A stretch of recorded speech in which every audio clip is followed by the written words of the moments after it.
Hey there. Ever wonder how your phone knows to suggest coffee when you type morning? Or how a search engine connects Albert Einstein to theory of relativity? It's all powered by something called a knowledge graph, a massive interconnected web of facts, people, places, and ideas. But here's the catch. These graphs are incomplete. That's where knowledge graph completion, KGC, comes in, and today we're diving into a breakthrough that's fixing a hidden flaw holding these systems back. So what's a knowledge graph? Think of it as a dynamic spreadsheet where each row is a fact. Einstein right arrow invented right arrow theory of relativity, or Paris right arrow is the capital of right arrow France. But these graphs are like puzzles with missing pieces.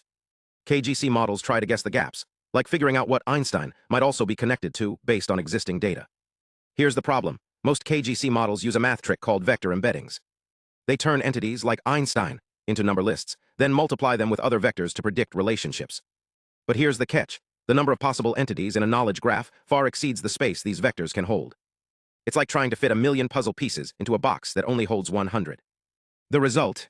A rank bottleneck, a limit that messes with ranking accuracy and confidence scores. Wait, what's a softmax? Think of it as a voting system.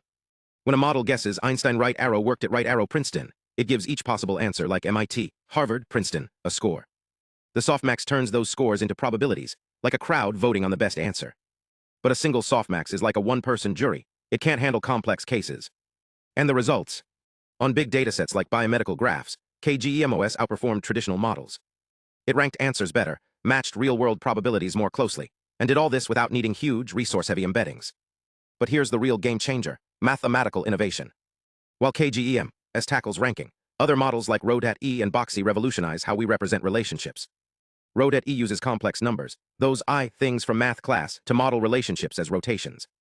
It's like turning a dial. If Paris is the capital of France, relativity can easily handle the reverse relationship. France is the country of Paris, because rotation is symmetric. BoxE, on the other hand, represents entities as boxes in a multidimensional space.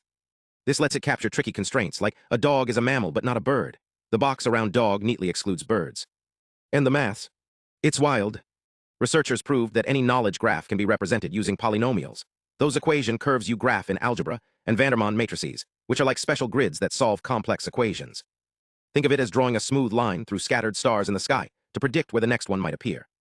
These models aren't just filling in blanks, they're transforming AI. From smarter chatbots to breakthroughs in biology, they help machines understand the world's complexity. Next time you get a recommendation or ask a question, remember, behind the scenes, math is turning chaos into clarity. Thanks for watching. If you want more deep dives into the science shaping our future, hit subscribe. See you next time.